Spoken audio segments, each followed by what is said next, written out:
Welcome to Teen Up, a podcast that digs deeper into the thoughts of teenagers' mind about the wonders of the world. If you're new here, I'm your host, Isabella. And I'm Glenn. If you're not, welcome back.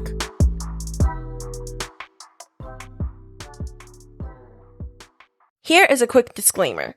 We are two teenagers that are doing our best to research everything. However, we are not experts, so if we offend anyone or say something wrong, we want to apologize in advance. Please email us to tell us what was wrong. Thank you.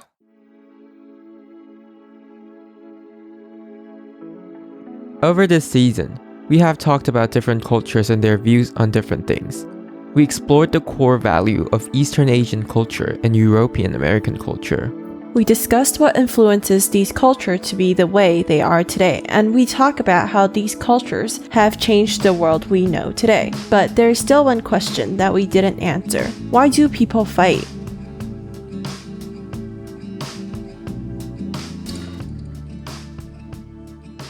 Okay, so I think we can really explain it with this idea. So I learned it in our international affairs class. Again. I mean, this class is about people. So, like, it is very tightly connected to what, these relationships between people and stuff. Okay, so there's this thing called in-group, out-group theory. I mean, it's not necessarily a theory because it's kind of obvious. So I'm going to explain it. I think this can partially explain why culture causes people to fight each other. And what I'm trying to say here is that it might not be the actual difference in between these cultures. It could be just difference in general. What do you mean? Okay, so let me explain what is in-group, out-group first. It is kind of like this mindset. So like people divide themselves from us to them. There are 3 steps in social identity, and this in-group, out-group is basically based on social identity. Social identity, it's kind of like, I'm a man, you're a woman, this kind of thing. So if I'm a man, then I'm expected to do this and that, you know, because I have this identity. I know it's not a best example, but you get the idea, right? Yeah. Or say like, I'm a student, so my identity as a student makes me fight the authority. So the 3 steps in social identity are categorization, social identification, and social comparison. So the first step, categorization, it is like we group people into different groups in our own minds. Like, say we're at a restaurant today, and we see this person walking towards us, and say that person is wearing a very fashion clothing. So we identify them as like this fashion group or whatever. We put them in a bin. And it's what people do. Because this kind of behavior helps us to understand the world, to group things together. Oh, okay. Naturally, we group other people into different identities that we understand. And at the same time, we also group ourselves into one identity. So this is in categorization. We have different categories in our mind, and we put ourselves into one.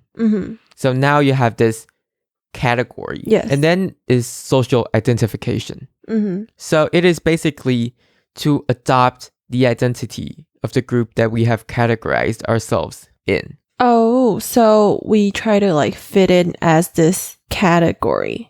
I think it's somewhat like that. So to continue my example earlier, so I'm a student and I do certain things that a student does. But, you know, a student is kind of broad, right? Right. So let's say I categorize myself as a quote unquote good student. Okay. Okay. So what does a good student do? They turn in homework on time. They pay attention in class. And maybe you only turn in homework on time and pay attention in class. But what else do people expect from a good student? Say, speak up a lot.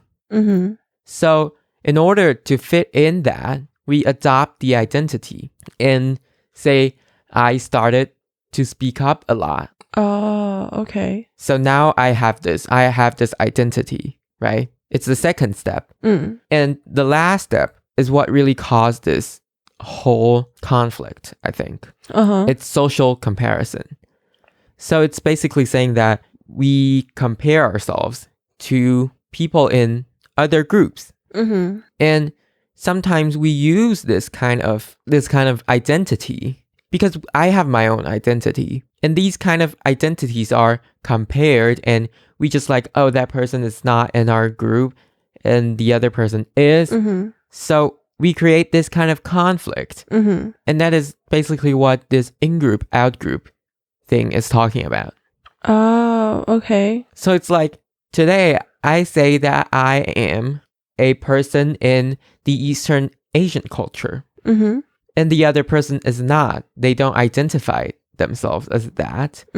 So we have this conflict because people always want to be better than the other group. Okay, so I saw this quote saying that like this kind of group membership is not something foreign or artificial, which is attached onto the person. It is a real, true, and vital part of a person. And I think this pretty much explains why people get so upset in this kind of in-group, out-group situation. Oh, okay. This is very interesting. So wait, about the social identification. So like you said, like you're a good student, right? What if like at first you're not, but then like you want to identify as this person, so then you would become this person. Is that right? I mean, it kind of depends on like us putting ourselves into a bin. I mean, it sounds kind of opposite to being yourself, right? Right. But like this kind of thing, it's just like, it's kind of like what people do, right? Yeah. Like people try to fit in. This is very normal. I mean, it doesn't mean it's great or something. It's just normal. Yeah, it's a common thing. So I guess what we're talking about here is like why people actually hate other groups. It's like this underlying thing because of identity. And I think in our last episode, in their interview, Right. Jessa and Kelly actually mentioned it. Like, it is not really about culture. It's not about culture itself. People are just hating for the sake of difference. Right. I guess it makes more sense now, right? Okay, so basically, I guess people just fight because there's a difference, right? Yeah, and we created this idea of us and them. Okay, so this is the first idea we have. Basically saying that culture is not the underlying problem. So after the break, we're going to explore cultural racism and talk about our final takeaways for this month.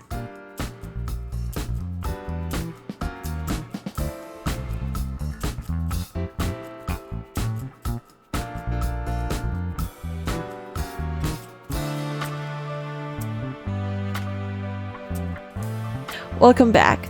Now we're going to talk about cultural racism and our final takeaway of this episode. Okay, so what exactly is cultural racism? And when I'm searching it, I think what people define first is what is culture. So like, is culture a behavior, value, a view, or is it a actual like text or, artifacts? And I think no matter which form it is, like this cultural racism is kind of based on the difference about it. So basically, cultural racism is like this form of racism that relies on cultural differences rather than on biological markers of racial superiority or inferiority. And this is from like this article I read. Okay. And cultural racism like appeared around 1960s. Like around that time, scientists found out that biological race does not exist. Basically saying that all human is in the same species. So no matter what my skin color is, it is not like we are not biologically different. Right. And I know it might sound very like basic common sense today, but back then people just find that out. So, when in like World War II, people were trying to explain racism with race. Oh. Saying that one race is superior to the other because of biology. So they're using this as kind of like an excuse as we see today. And then this excuse doesn't exist anymore. So they turn to culture. Right. And so they use this kind of cultural difference to define like, some culture is superior and some inferior. And people have been like using these differences between Europeans and non-Europeans. And like in a way that is like one is superior and one is inferior. Oh, so like the idea of social Darwinism, like does that have to do with this? Yes. So they actually use this social Darwinism thing and apply it to kind of like culture. So like social Darwinism basically is just that the fittest survive, meaning that only the one that gets to thrive in this environment survives and the others die. So basically, what the people had in mind back then was that the Europeans were more superior, so then they were somehow the fittest, so they should be the one race that survives.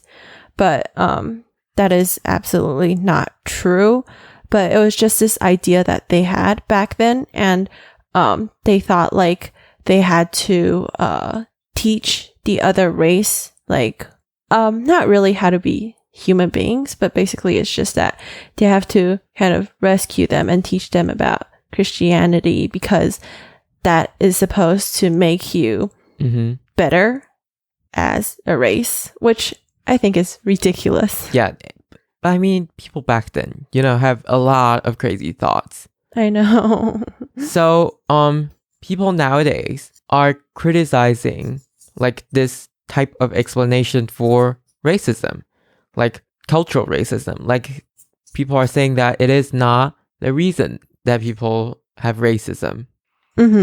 And people that explained racism in a cultural sense actually framed this so that it seems like culture is something that you're born with.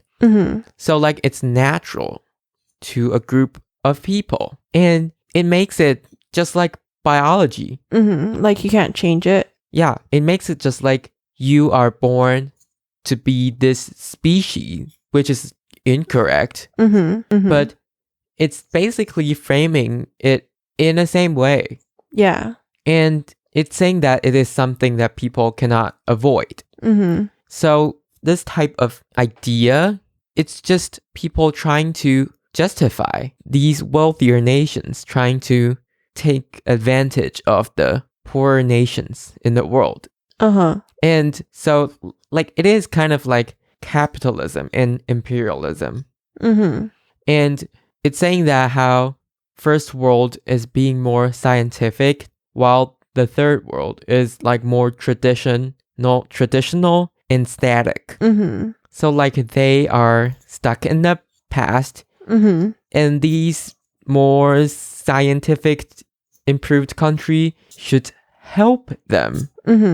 Which brings us to the point that you just mentioned. So it's like the same kind of idea is being mirrored in cultural racism. And actually the article I read actually accuses this as being post-colonial imperialism. I guess it does make sense. My geography teacher also mentioned something about this.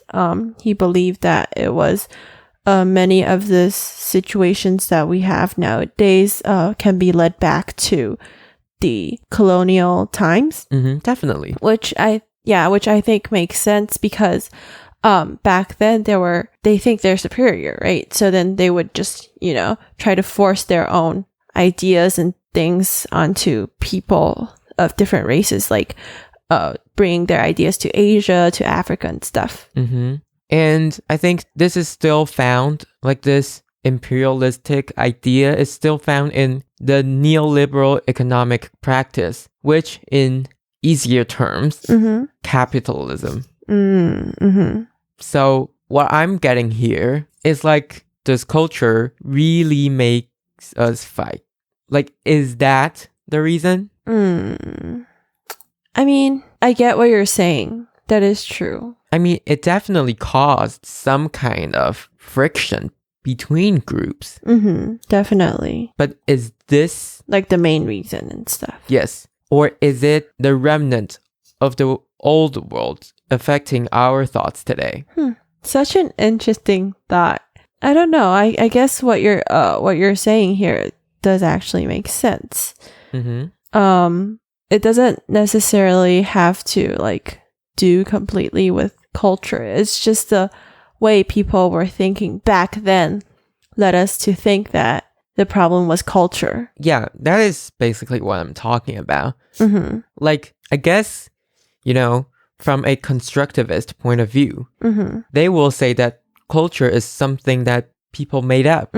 It's an idea that people follow. But like, do we have to be limited by these ideas? Or can we go beyond this idea and like view it in a bigger picture? Right? It is not really a thing, you know? Yeah, I guess this also leads back to your the idea of like categorization, right? Like trying to put people into boxes and stuff. So I guess culture was one way to categorize people. Yeah, but I think what really makes me confused here is that I think culture is still very important to most of us. I think it is like it represents our heritage and who like partly about who we are. Like for example, us having Chinese New Year. Like I feel like that is somewhat important. Like we shouldn't leave that, or we shouldn't deny that this is a part of us. But like, should it be the main driving force of our behavior?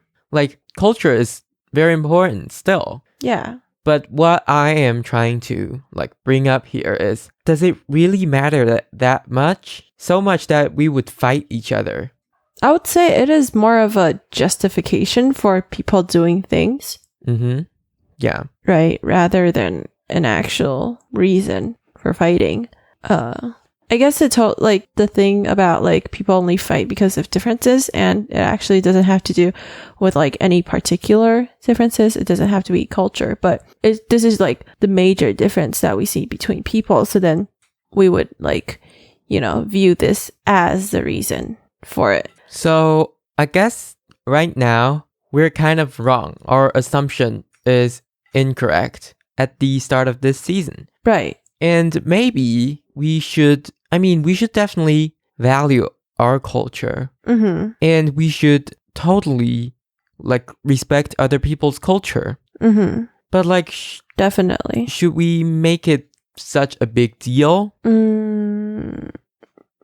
No, I don't think it has to be. I guess the final takeaway of this season is that even though there are so many cultures in the world, like we shouldn't make it a reason for us to do actually anything to people. Like, because it is not about culture. Like it is just like saying that because a person wears shorts, so we bully them. Like that doesn't make sense. Right. Like, I guess people just like, yeah, they feel more superior. They don't want people to, you know, be different and stand out. They would want to get rid of people that don't fit their ideal look or things like that. Okay, so basically, I guess the final takeaway and of the season is that culture doesn't have to be the reason for people fighting. Yes, like Glenn said, we were very off when we started this season. I guess we really learned something through a lot of this researching. But I guess there are definitely other opinions that people have on this. But this is so far our understanding of this topic. And I think we both have learned a lot. Definitely. So I guess this is the end of our season. And we really encourage our listeners to explore more if you're interested in this topic. Like, why not, right? And there are still a lot of things we don't know, like Isabella said. And we will definitely be looking into that more. And so, at last, I guess we still want to say that if we said anything wrong, or if you have any opinion you want to talk to us about, or you want to discuss, we are more than happy to discuss about it. Yeah. So just email us or DM us, and like we can talk about it. It's amazing to have different point of view. I agree. So I guess that is it for this season. Thank you for listening to this episode. Remember to like, subscribe, and share our channel. Also, comment down below if you have any thoughts. You could click on the bell to get notified when we upload a new video as well. Thank you and bye.